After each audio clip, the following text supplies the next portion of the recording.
And we're kind of like a real-time AI Harry Potter sorting hat, where as people are playing the game, we can predict the psychology, understand which groups they're in, and then allow developers to really understand who their most valuable players are, personalize the game for them.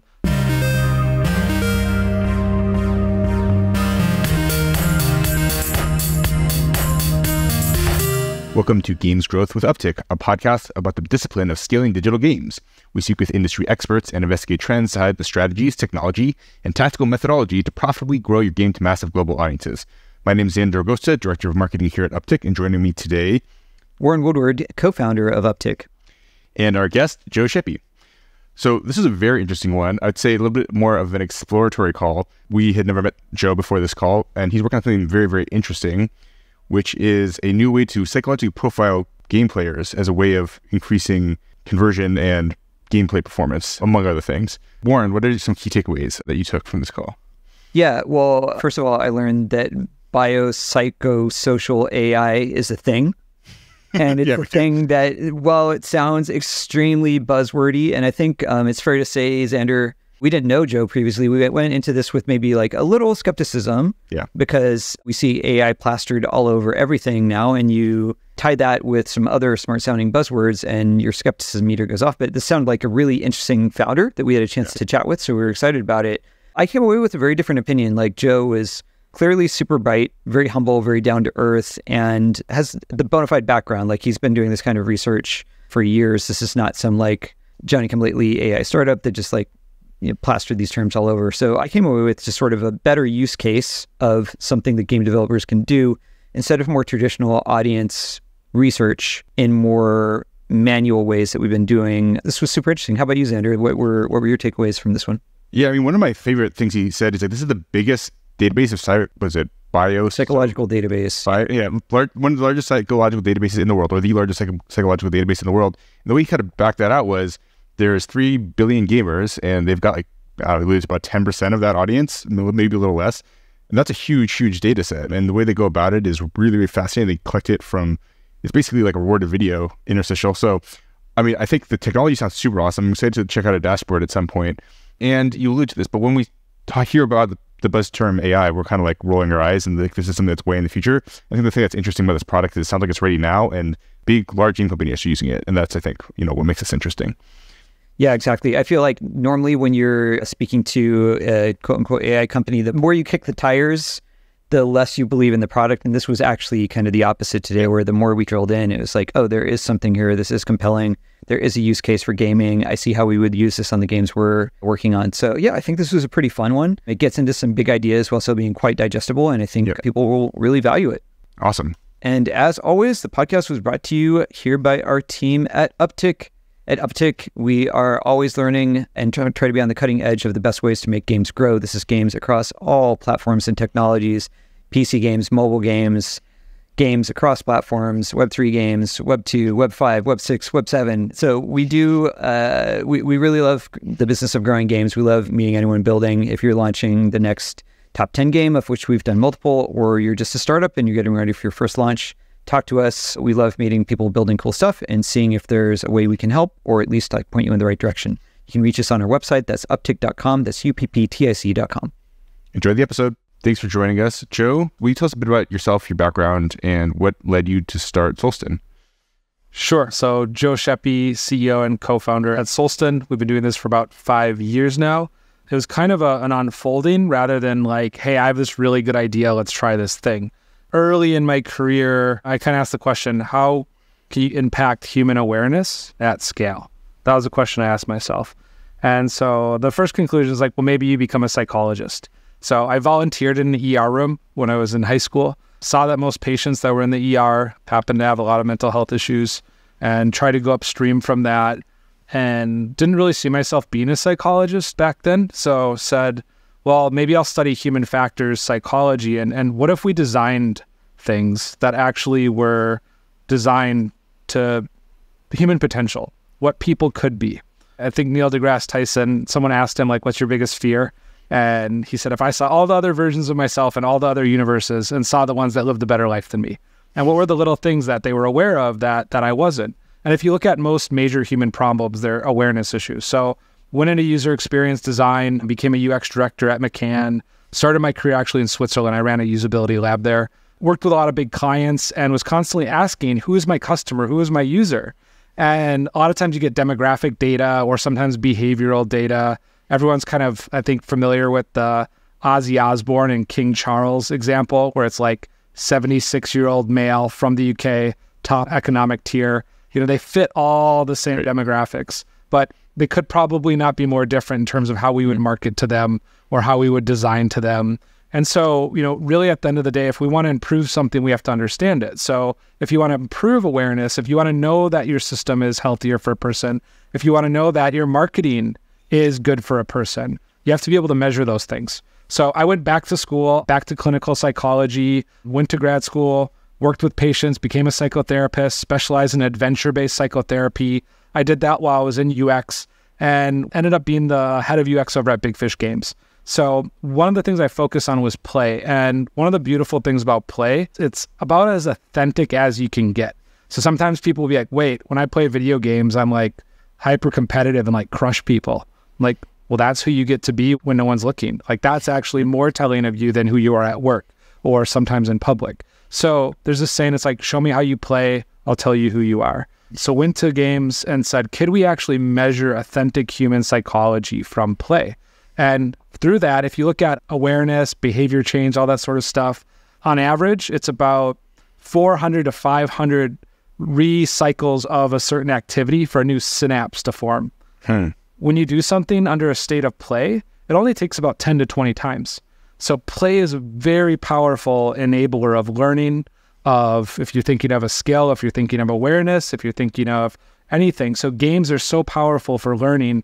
When it comes to that, they're also so powerful for measuring who we are. So Solsten was born out of this idea of, can we help games understand people in a safe, anonymous way? And can we help them adapt to people in a way that's good for them, but also drives revenue for businesses? So that's a little bit of my history and how I got to where we're at today. Got it. And we definitely want to go next a little bit more into the specifics of Solsten, but I want to back up a little bit and I'll have you elaborate on something you just said, which was the power of the state of play. And can you elaborate a little bit more on the why behind that, as far as like what you know from your research and why, we can do things like learn easier in a state of play, or at least that's what it sounds like you're alluding to. Absolutely. If you look at all mammals, whether it's two young squirrels or dogs or et cetera, we have this innate thing where play is a part of who we are, especially when we're younger. Children, it's just a natural state, natural thing for them to do. And as we get older, there's actually, people say, hey, your brain stops growing at 30 years old. Well, what you actually see is fluid memory, for example, tends to go down at the age of 30 and crystal memory goes up. But there's been studies actually where people play video games at the age of 30 and fluid memory starts to go back up again. So play and the nature of play, if we look at how we're wired as a species, if you look at ideal or optimal learning, so adventure psychotherapy is based off of a really interesting premise. You can think of it as like reverse PTSD in a lot of ways. When you're in a dangerous state where you have, let's say, epinephrine, adrenaline being activated, adrenaline's kind of interesting in the brain in that it acts kind of as like a neural lubricant. So if you're playing a football game or you're playing a video game, we have sometimes these spikes in cortisol or adrenaline. And what that actually does for a brain, if you think of it from a survival perspective, we're saying it's time to focus. This is an important moment. Survival is dependent on it. So the brain is more likely to wire to these sort of moments. And the idea is you're having it in a positive setting. So the difference between play and where someone might get PTSD is play. One of the prerequisites is it's safe. I say this about some Web3 games from the past. Once you're playing a game to work to make money, like that's work now, that's not play. So Play is unstructured, play is fun.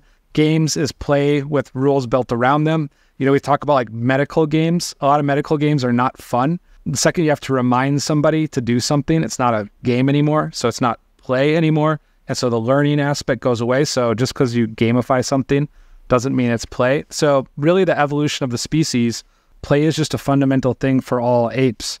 We're apes, we're part of the great ape family. Whether you're looking at a chimpanzee or a gorilla, it's a core part of how we learn. And as adults, video games are the most accessible form of play that we have. Got it. So after all this time I've been playing video games, I actually haven't been wasting my life. I've actually been learning, saving up. You have not been wasting your life. I get like asked this all the time, like, should my kids play games? I don't like them that they're playing games. The answer is like, if they're below 3 years old, they shouldn't be having screen time. Right. But there's a study that there's a lot of like good research once kids start to turn like 13 years old. There's a study showing that kids that were over the age of 13 who played games for at least 3 hours a day outperformed all of their classmates in every academic subjects that's out there. So in terms of like cognitive training and what games are incredible in terms of our ability to learn and create new skills. Well, this is reinforced my bias in a way I really like, so I approve. Okay, so we started from the very abstract, and I kind of want to like loop back to the very abstract, but this is a games growth focused podcast, and I want to really focus on that, something that's really tactical for our audience. So let's talk a little bit about what Solsten is and what problem does it solve for game developers. Yeah, so the way to think of Solsten is we are the best way to understand an audience. We're a consumer insight engine. And when you think of, well, what does it mean to understand an audience? Well, for the last, let's say, I don't know, before Solsten existed, we kind of went from demographics to some social graphics. And then we got really in gaming, especially mobile gaming, we got really obsessed with behavioral data. And we thought that that's who our customers are. They're where they clicked, what they bought, what they did. When in fact, what you do is actually has very, very little to do with who you are. Who you are is your personality, it's your culture, it's your values. It's all these things that drive decision-making, they drive behaviors. So what Solsten does is we measure within live games, we're able to measure about 300 different psychological traits on players. We do it anonymously, and we're kind of like a real-time AI Harry Potter sorting hat, where as people are playing the game, we can predict the psychology, understand which groups they're in, and then allow developers to really understand who their most valuable players are, personalize the game for them, really make sure that the FATUI is tight, that the first-time experience is tight.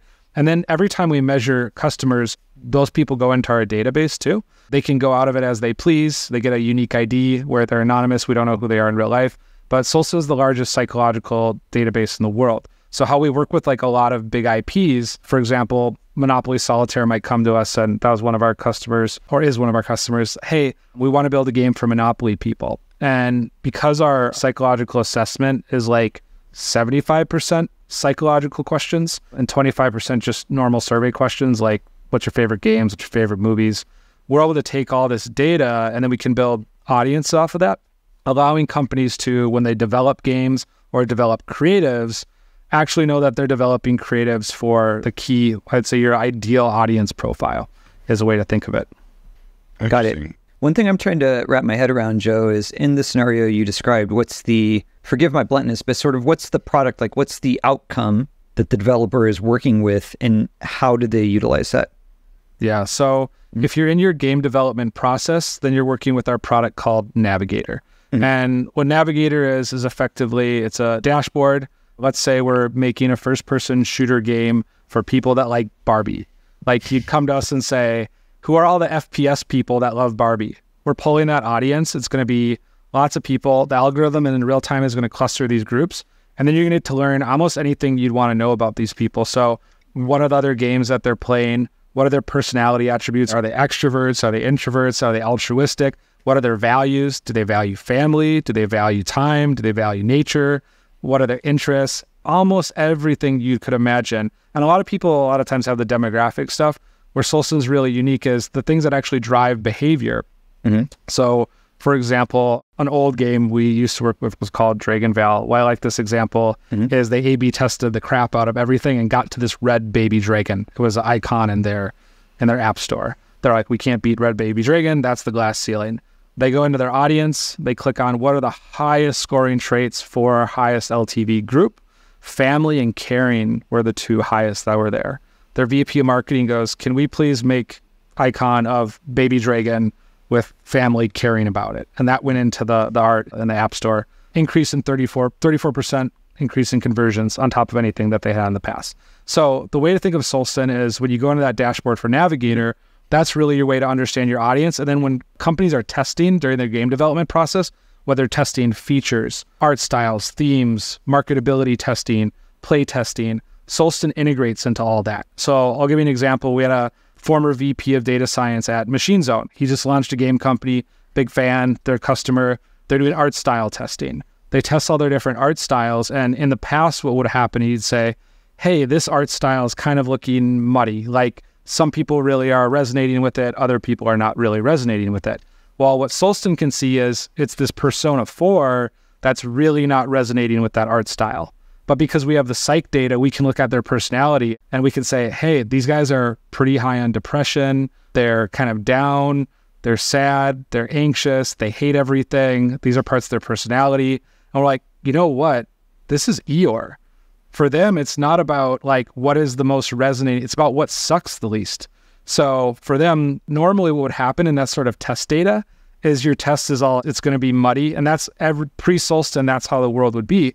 But now you can say, hey, you know what? This user also from a market size, because we have an idea of psychologically, there's 3 billion people in the world that play games every day. We can know that, you know what? There's only about 10 million of these guys in the market.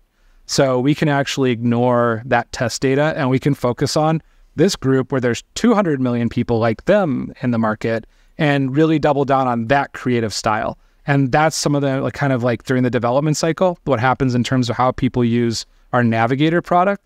The dashboard that you're logging into, that's called Traits. That's our product for live games. That's the one where we're measuring the live audience. So think of it as kind of like a living, breathing view of your audience. Like we had games like Merge Mansion, for example, that we started out with really early on. And all of a sudden you see a completely different persona as the game scales. And that's really, really powerful. When I was at Big Fish, as an example, when we were scaling Dungeon Boss, we had a bunch of organic installs. We got featured in the App Store. We were in kind of the top 40 grossing at some point.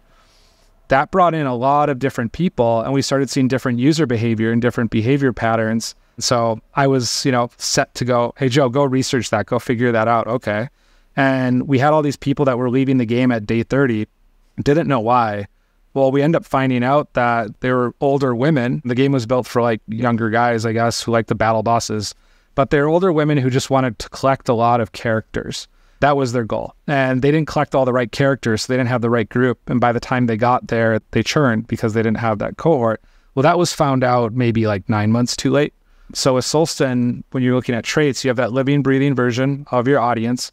Then what you're able to do is we have this API. So now that you're seeing all their different psychological traits, we have this new feature coming out called Impact Indicator. So you can literally put in whatever metric you have, like let's say it's day 7 retention, and it will tell you within your game for Persona 1, for example, their altruism is positively impacting day 7 retention. Cool. Do more stuff for them in the game where they can help other people. And we have these sort of cases all the time. So it's a really cool technology where you can kind of start to understand all the why behind your data based on your players. We just had this with like Supercell at Heyday, where they came to us and said, we want to get day 7 retention up. They implemented an event and engagement went up by 22% based on the traits of the audience. So what it's allowing for is companies to take their behavioral tech stack that they have today, and it's really allowing for cognitive behavioral data. So the traits component, a big part of the power is not even in the interface, it's in the API. So it's in being able to integrate with the traits. And we have games like we'll build out Fatuis, and people that are high in competence, they'll spell bigger words than the ones that are low in competence. So those IDs are getting that personalized experience, which is really helping nurture them through those early parts of the funnel and beyond. Got it. You said something that stuck with me, which is that the traits of your audience really can evolve and change as a game scales. And you mentioned Web3 earlier, and I think that's an area where it's just like extremely pronounced. And something we've seen a lot working in that space is that early on feature requests, you have this early adopter audience of Web3 natives, and they have a very specific set of needs, and they usually want more complexity, more things that are like Web3 native or that matter to that subset. And often this can steer a developer down the wrong path because then they try to scale their game to 10 million players, and this larger, broader audience has a completely different set of desires and needs than that formative audience. But without the ability to properly kind of quantify what is in my maximum addressable market, how significant is this audience that I have, that I'm listening to, that's driving feature requests today, I think that gets often lost in the shuffle. You nailed it, Warren. So like perfect example of that is NFL Rivals. mythical, Web3 game company, really wanted to drive things forward there. The interesting thing I think about Web3 is it kind of goes in cycles with crypto. When crypto gets happy, Web3 gets happy. And then when it goes down, and so, a company like Mythical says, we need to make something that's sustainable beyond that, but also still sticks to our core audience. We can see in our back end, there's a ton of overlap with NFL IP and people that like crypto. So you're still catering to that core audience. And then what they did was they built that game. They came to us and said, hey, can we see an audience of people that like NFL IP and are crypto light? So not crypto heavy, because they wanted to get to scale. And that's still a part of their brand, still a part of their IP. And then that way they were able to build that game, which I think it's been a top grossing game on the App Store in terms of the sports category for a few months now anyway, or at least it was number one for a while, if it still isn't. But that's how they got there. They built for basically not for that niche small group of people. And you can see that in our dashboard. So you can see like Persona 4, maybe they're the fearless group, and all this is unique to your specific audience. So there's not like prepackaged stuff going on, but you might see that, wow, and hey, that's me. We've actually had game developers come back to us and like, that's my persona. Cool. And we look down at the market size, like, there's only 2 million of you in the market, right? The I am the user thing that's happened sometimes. It's like, so wait, you're saying when I give feedback on features and art styles and themes and creative, I'm giving feedback maybe from a perspective of a very small part of the market. It's like, that's correct.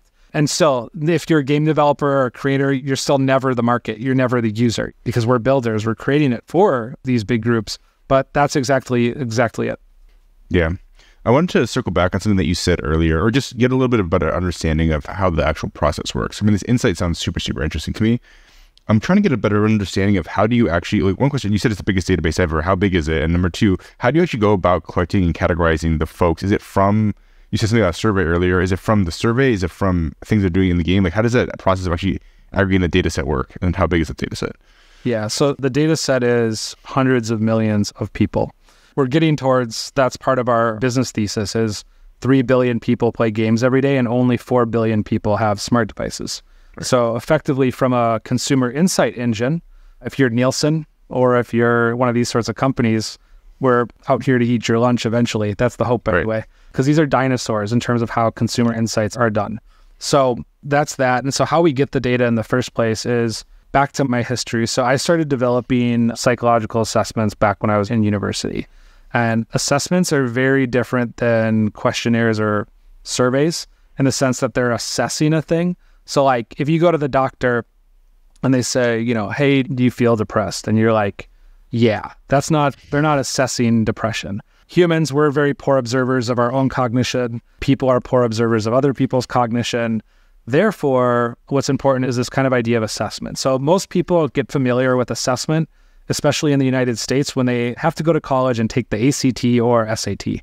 It's the first time that, and you go, wait, based on my answers, the questionnaire gives different questions. If I do really well in physics, then it gives me these sort of questions. So that's how our questionnaire works. It's adaptive. The early days of machine learning in the 1970s, that's when adaptive computerized testing started with assessment.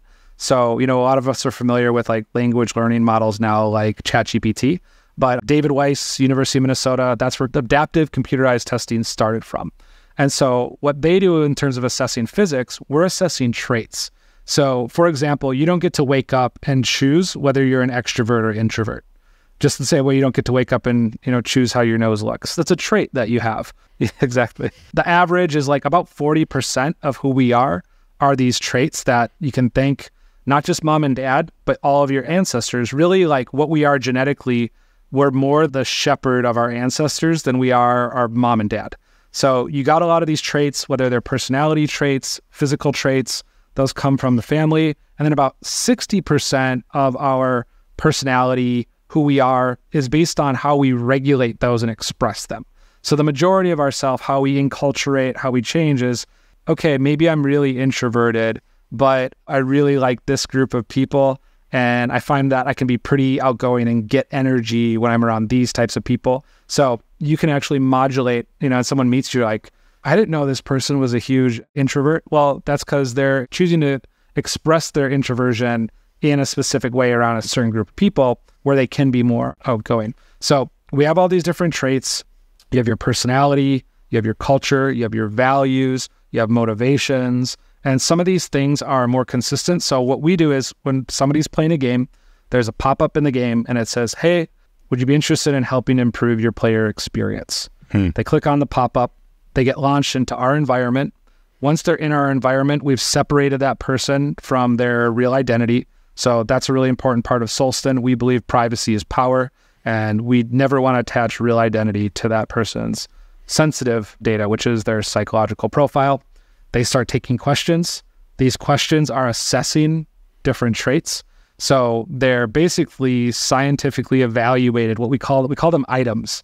So in psychometrics, these questions become items, and these items evaluate. So certain questions like, let's say, how happy are you? Horrible psychometric question. It actually doesn't measure happiness if you actually look at the data for it. There's a slight amount of data that shows that it actually measures someone's indulgence. Has nothing to do with happiness, but it's not reliable at all. So if you ask it now and if you ask it in 5 years from now, it's going to change over time. Well, it's like, are they happy at the moment of the question? Exactly. Where psychometric items are very, very good at actually assessing something like extroversion. So if you're interested, we actually have a free pro bono thing we did during COVID, which is like wellbeing.solsten.io. It's a valid psychometric test, and you get your intrinsic motivation data, you get your adaptability data, so some really cool stuff that's there. But that can give you an idea of what it's like to take an assessment. So that's effectively what we do. It's an adaptive test, so it's learning about you as you're taking it. And after you take the test, somebody clicks on a link and says, hey, if you'd like to get your 5 gems or your reward, it's a backlink, a deep link into the game. They click it, they go back, it drops their reward. It's not always rewarded, but like 90% of the time we work with the developer that way. So that's step 1. And that's basically our biological sample. It's typically about 10% of daily active users that take this assessment. So it's a lot of people that end up going through if you think of the size of a lot of the games that we work with. But that's like your strep test. So after that, what happens is most of our customers hook up their data. So KPI data, behavior data, and that's where the Harry Potter predictive hat starts. So in an oversimplified way, hey, how fast did that person rebuild their base? Is that predictive of resilience? Cool. Well, here's a group here that we see as pretty resilient, and then we're able to start sorting, predicting psych traits, sorting. We have all the patents on this kind of stuff, which is pretty cool. But then we're able to end up on the other end of it with assessing a whole population. And so that Navigator product, anyone who took the questionnaire, that's who ends up in our database for Navigator. So like when NFL Rivals, when they say NFL people that are crypto people, that came from that questionnaire. For the live games, basically how we're able to assess the whole group is once that behavior data happens. And then the same way that I love that ChatGPT exists now because it really familiarized people with what machine learning is. So we've been doing this for 5 years now. So 3 years ago, we would get a bunch of play data and it's maybe a blurry picture of who you are. Like the level of extroversion is a little blurry, the level of altruism, the level of openness, these are all maybe a little bit blurry. What you value is a little bit blurry. But now through the telemetry and as we work with more and more games, the goal is that gets more and more precise over time. And, eventually we're at a GPT-4 type version where the fidelity is very, very clear and you can instantly get an understanding of your audience. So that's fascinating. I'd love to go in and play in the back end at some point, just understand it. It's kind of hard for us to get away from talking about AI in the modern environment. And I sort of joked to Warren, it's like, oh, are they fundraising right now? Because their website says AI all over it. But I do actually want to ask you about, you spoke a little bit about all the technology that's in your platform and how you use ML to train a lot of this. Widen the aperture, how do you think that AI is going to affect the broad games ecosystem? You're talking about one side of it, but what are the sort of downstream implications of widening the adoption of AI technology to the games ecosystem overall? I think it's like any tool. I think there's going to be always incredible gaming experiences that do well and they have nothing to do with anything of the word AI, Yeah. And so we're not fundraising. We raised our Series B maybe about a year ago. We've been an AI company from the start when it was not sexy. That's who Solsten is. And if you look at our team, Lloyd's amazing. He's our ML lead. He founded the GameTune team at Unity. He was one who came to me and was like, Joe, I don't think you can tune games to people without knowing their psychology. And he's a PhD mathematician from Cambridge.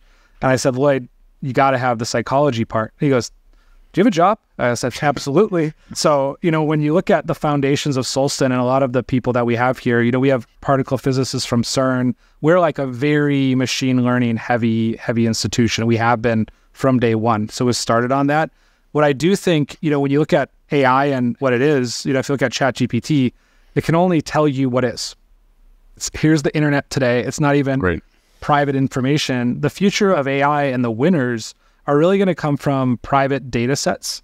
So what we're going to see is the same thing what we saw with Apple, where they start privatizing what they have. Because if you're protecting your data sets and creating learning models around it, that gives you distinguishable advantage against other groups. So in the same way that Solsten is very far ahead in terms of psychological data, we have a very unique data set there. What Solsten really is the AI of understanding people.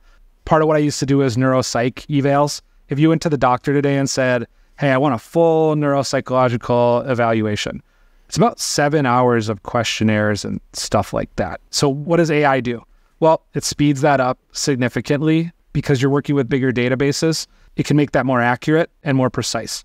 So that's a really cool thing. So I think that's one aspect of it. If you look at Solsten and where we're at, there's a gentleman who wrote a paper on kind of AI in the gaming industry and what all is out there. We don't see a lot of people doing generative stuff. It's hard enough to get a really good creative, especially if it's maybe something to fit your audience as it is. What I do think is very powerful is we have customers using AI to test creatives like Midjourney.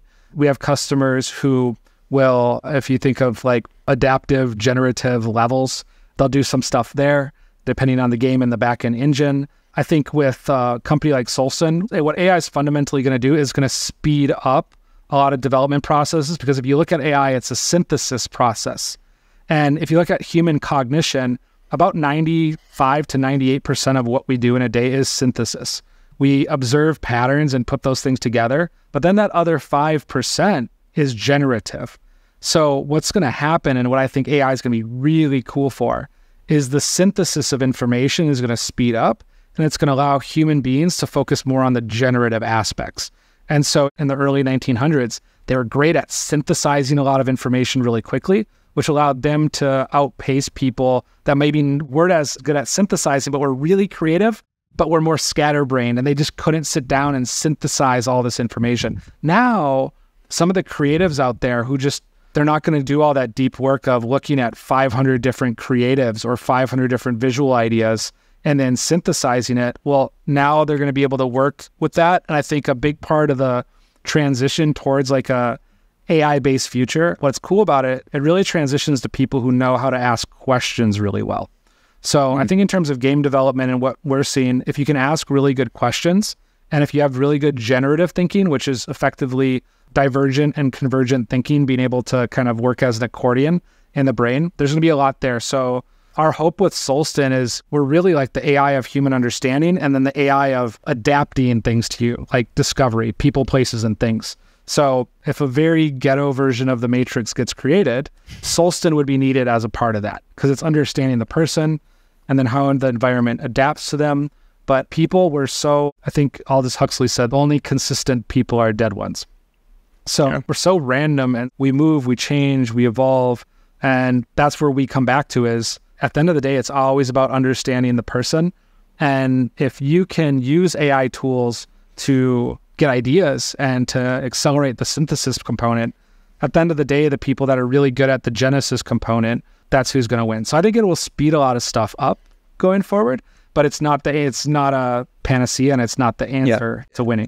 I like some of the things you called out there, and it's definitely been in line with some of our team's own internal explorations and testing with AI. I feel like the dream of AI creative has been pitched since I entered the industry back at like 2014. At like every trade show, there's someone that's like, AI creative is here, fire your creative team. And it's like, you called out the difference between genesis and like iteration or exploration. And that's definitely, I think things always change, but still at this stage, that's what we've seen. You know, AI is great to generate 10,000 variants of an ad concept, but they're all iterative. And with iterations, we found usually comes incremental improvements. Anytime we get something that's like night and day, break things open, double the return on ad spend or half the cost of acquisition, it's usually because someone had a good original idea. And then you iterate off that for maybe extending it or, further exploring it. But yeah, I'm glad that you called out what we can and can't do on the creative side at this stage. Yeah, I think we see the exact same thing because we do have a significant amount of people that use Solsten for building marketing creative, and all the time where we hear, hey, we increased return on ad spend by 20% or we increased installs by 30% when there are these big jumps, or hey, I just want to let you guys know it's 2 years later and we have an evergreen creative that we made from Solsten. That's right. I go back every time and I'm like, how did you do it? Well, we looked at the highest traits of our audience, the most defining parts of who that person was, and we got together as a creative team and we built a creative around that audience. And it's like, I think Ogilvy, I'm a big fan because I grew up in kind of the agency world. He made this point that at one point in the future, advertising will be like a gentle tap on the shoulder from a good friend. And it should be that way. It's not today. We still have to kind of scatter and throw stuff around. But the better we understand audience, I believe that the more intelligent advertising gets at resonance over relevance, the closer we get to that future that Ogilvy described. Because if I think of like how I purchase on Instagram, which is not often, 99% of what they show me is just complete garbage. And a lot of it is relevance based. It's what other things I looked at recently, what I did recently, et cetera, whatever cookies they're tracking me on. It's all this relevance data. The resonance data is, well, who am I and what do I need right now? Not what's relevant to me. And that's an anticipatory thing. That's a delight moment. You say delight is like when your expectations are positively negated. It's, hey, I didn't know I needed that. And if you want to deliver that sort of creative to a customer, like we knew that with Dragonvale, for example, a lot of parents played it with their kids. It was a big kind of mom and kid game. And it was just interesting to see that they really valued family and they really valued caring. And so if you were a consumer and all of a sudden a creative pops up of this little, baby being cared about by a mom dragon, it's fitting into your value system, into your value framework.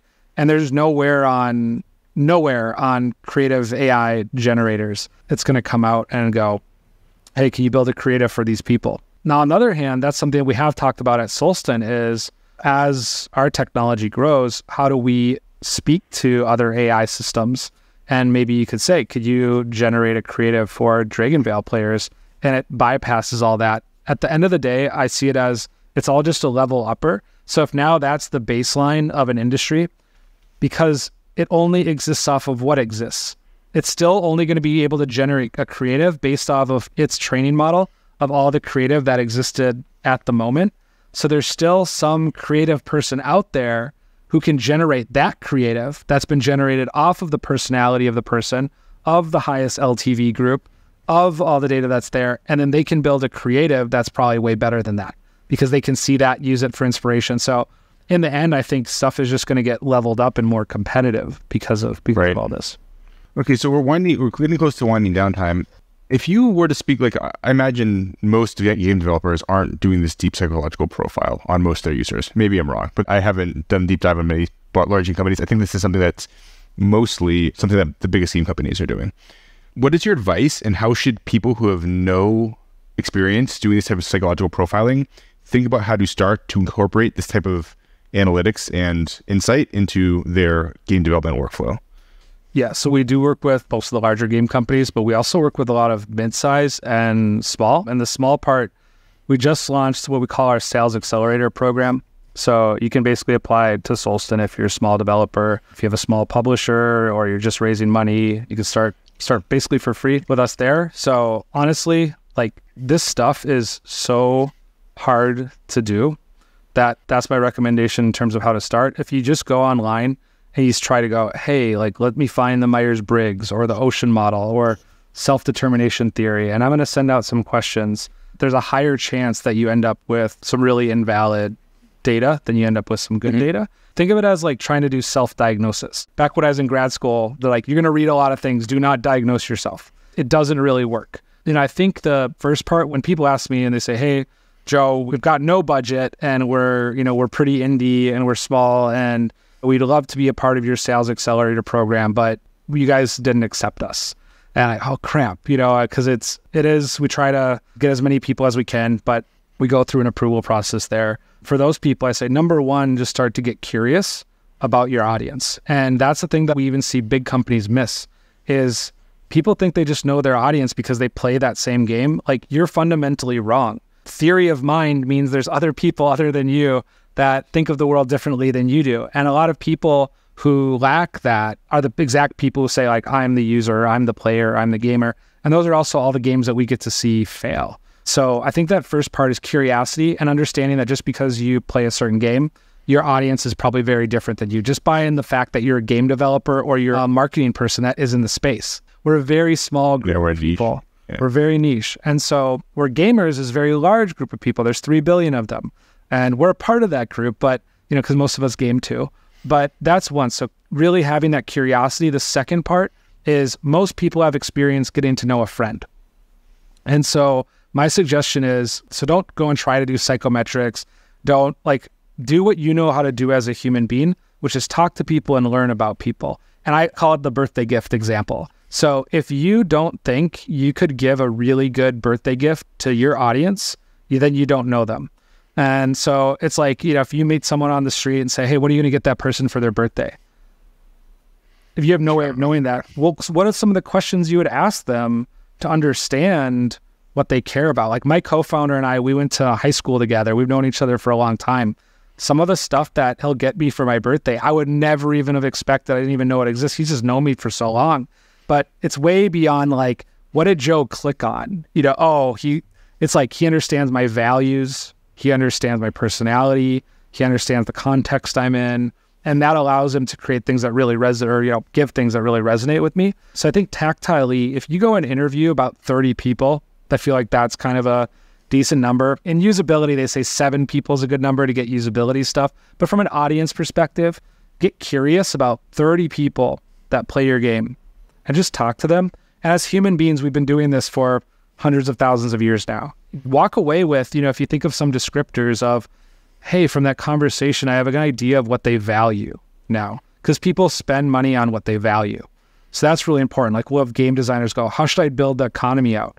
And I go, well, that part of your audience, they value individualism way more than that other part of your audience. And so if they can spend money on achievement, on those sort of things, that's what they value. They're going to spend more of that currency on that.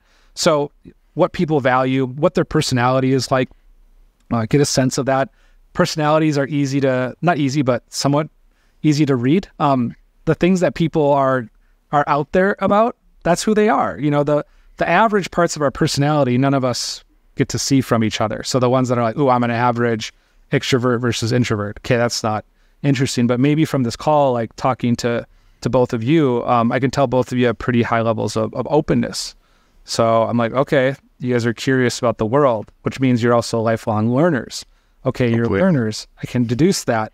And I can already deduce that just from this conversation. So if I'm thinking of my audience that you guys are 2 data points, I'm going to go back and say, hey, they're very open. And from being open, I can also understand a lot of other things. So doing that, and then maybe just like you have a game design doc, say, hey, I kind of noticed there was 2 or 3 major groups.